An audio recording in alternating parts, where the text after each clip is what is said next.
Bonjour Dominique. Bonjour Brice. Alors, effectivement, on est là pour parler données géolocalisées, pour parler Drive to Store dans les 15 prochaines minutes. Alors, le premier propos, c'est pardonnez-moi un petit peu de tarte à la crème, hein, mais on le sait parfaitement, les habitudes du consommateur ont changé, les modes de consommation ont changé, et ça, c'est valable quel que soit le secteur. Et du coup, on a un petit peu le sentiment que l'automobile n'a pas forcément été le premier secteur à appréhender toutes ces ruptures et qu'on essaye toujours de nous vendre une voiture comme on nous la vendait il y a quelques années. C'est bon, 1, 2, 3, il est belle, il fait beau. Pour appuyer un petit peu ce propos, je voulais partager avec toi et avec l'assistance quelques stats, quelques constats qu'on a pris qu'on a tout simplement tiré en préparant cette keynote.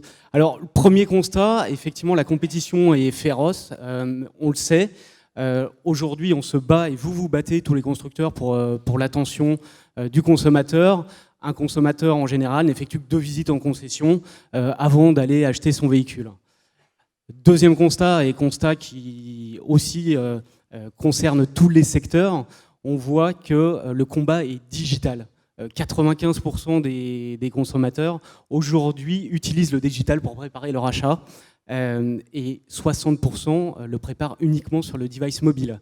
Et troisième constat, avant de te laisser la parole, on constate que 60% des acheteurs automobiles connaissent à peu près déjà tout quand ils rentrent dans une concession, du prix de la voiture au modèle et les options qui vont avec. Alors, comment vous faites chez SEAT pour appréhender ces nouveaux paradigmes et tous ces changements qui arrivent ? Alors tout d'abord, merci Dominique de l'invitation. Et puis je vais dire merci d'avoir dressé ce constat assez tragique, parce que généralement c'est plutôt moi qui dois le faire devant un réseau de concessionnaires pour leur expliquer que même s'il n'y a plus personne dans leur concession, l'innovation et le digital est une énorme opportunité. Effectivement, c'est assez dramatique. On nous a dit, on nous a recommandé en préparant la keynote, forcer sur le drame. On n'a pas besoin de forcer. Effectivement, dans le secteur automobile, rien n'a évolué depuis 50 ans. Premier sujet. Le deuxième sujet, c'est qu'effectivement, je suis SEAT. Qui voudrait acheter un véhicule un samedi après-midi à 14h en concession, y passer 4 heures, et qui plus est, qui achèterait une SEAT dans cette salle ?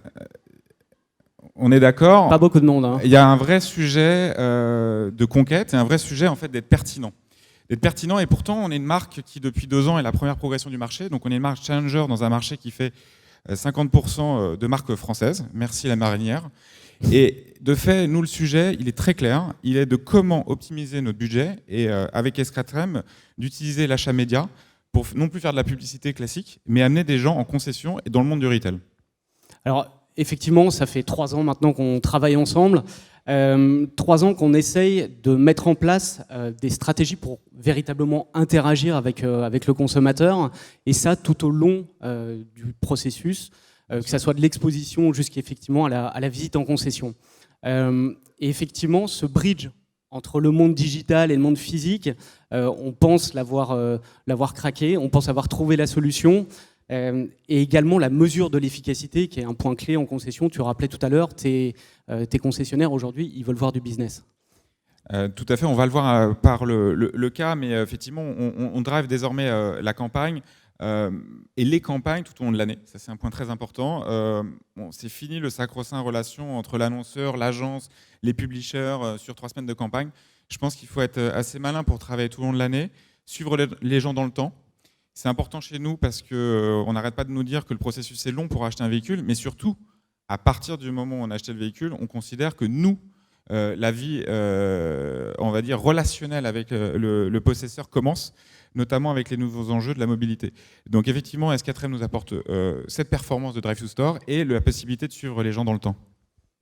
Très bien, alors je vous propose de regarder un cas qui va rentrer un petit peu plus dans le concret de cette activation média.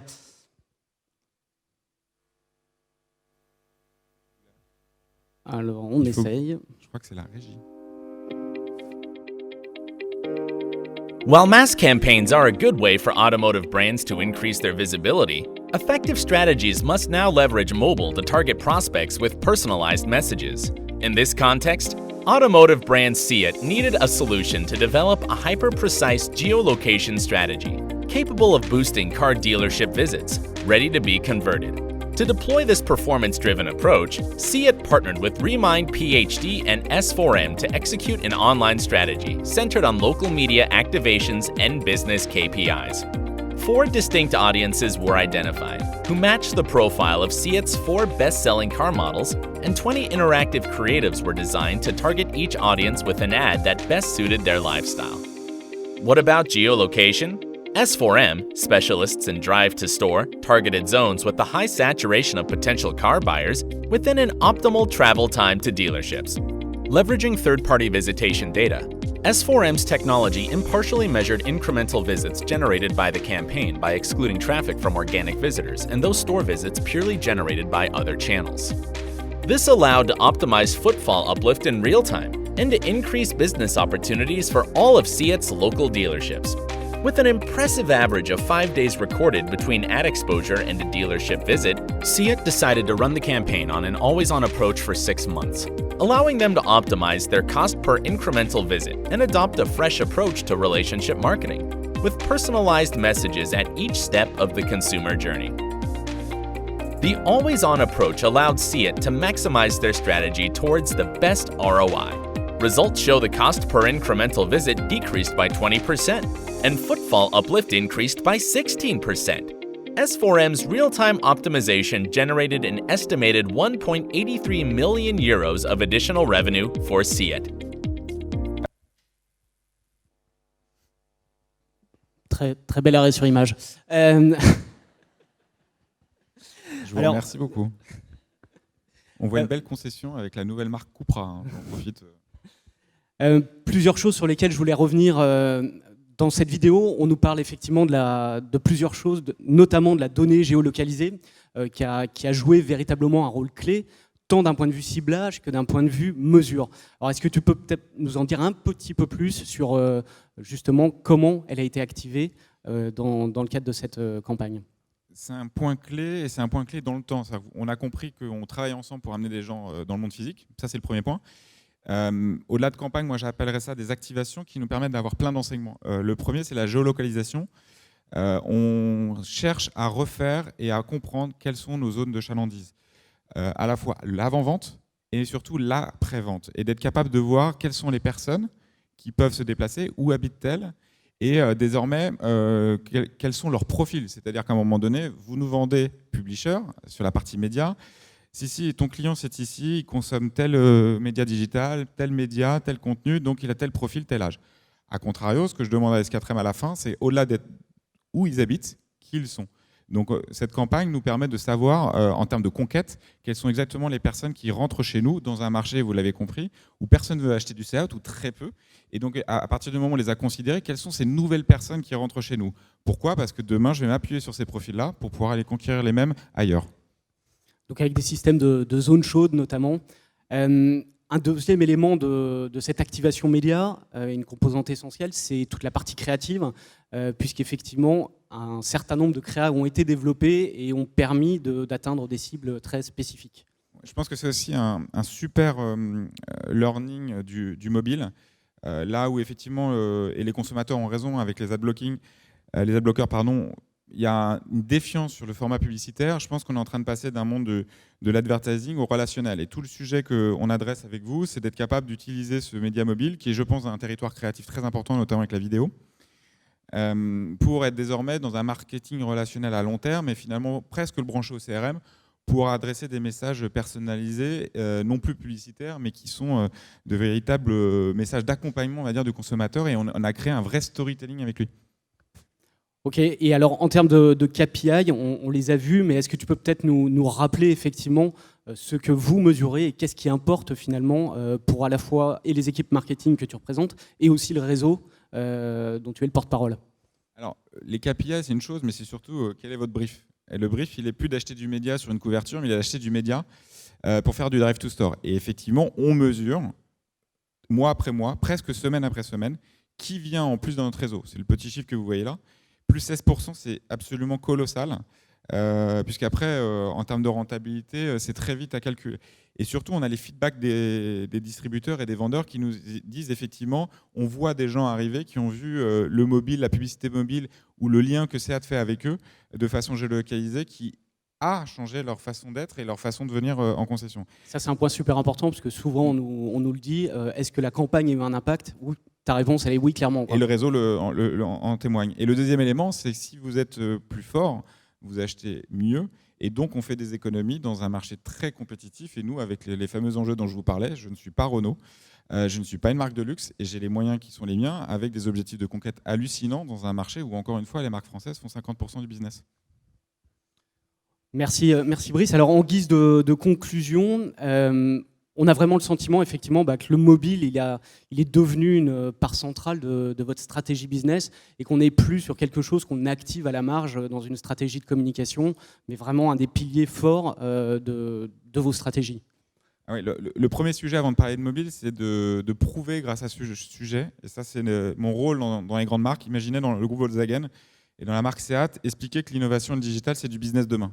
C'est pas simplement vendre des véhicules comme on l'a toujours fait depuis 50 ans, mais c'est d'écrire le business model de demain. Ça, c'est le premier sujet. Le deuxième sujet, pour y arriver, c'est une courbe d'apprentissage réelle pour nos équipes, pour nous et pour vous, sur géolocalisation, data, intelligence artificielle et mobile. Nous, on considère que la mobilité de demain sera effectivement notre nouveau business model. On n'a pas prétention à dire que l'automobile sera la seule réponse aux besoins de mobilité. C'est déjà plus le cas. Et avant de se faire disrupter, il faut prendre ça en considération. Le mobile dans la poche des gens, comme la voiture, on pense que c'est les devices ultimes et que la mobilité passera par le mobile. Donc cet apprentissage qui est aujourd'hui fait sur du relationnel et de la publicité va nous servir demain autour de la data récoltée. Et la data, justement, la relation au consommateur, comment vous l'envisagez ? Alors justement, nous on pense que c'est une énorme opportunité que de passer un peu du monde du Far West où la data est assez anonyme et tout le monde fait n'importe quoi, d'où la GDPR. On pense que tout simplement, nous, il faut faire le pas un peu différent et dire, nous on est une marque qui a vocation à rendre service aux gens. Et l'objectif est de dire aux consommateurs, si tu me donnes ta data, aujourd'hui la data qu'on collecte est anonyme, demain elle sera authentifiée, je serai reconnu, même si je suis prospect, j'aurai un compte CA, je me connecterai à ma voiture, sur mon mobile, sur mes plateformes, avec la promesse de dire tout simplement, donne-moi ta data et moi je vais te rendre service. Si on arrive, toutes les marques, et surtout, tous les gens qui gèrent la data, et je sais qu'il y a beaucoup de gens se posent ces questions-là sur le mobile, à un peu rationaliser ce monde-là, je pense qu'on a une grande mission d'évangéliser le marché français, là où le consommateur américain est déjà beaucoup plus à même de donner sa data parce qu'il sait que les marques peuvent lui répondre, on va dire, de façon personnalisée. Super intéressant. Alors, pour moi, ça sera un peu le mot de la fin. On remet le consommateur au centre et effectivement, on essaye d'établir véritablement un fair trade entre le consommateur et les marques pour tout simplement avoir ces logiques always on que tu mentionnais tout à l'heure et encore plus d'efficacité. Je te remercie Brice et à très bientôt. Merci beaucoup. Merci à tous les deux.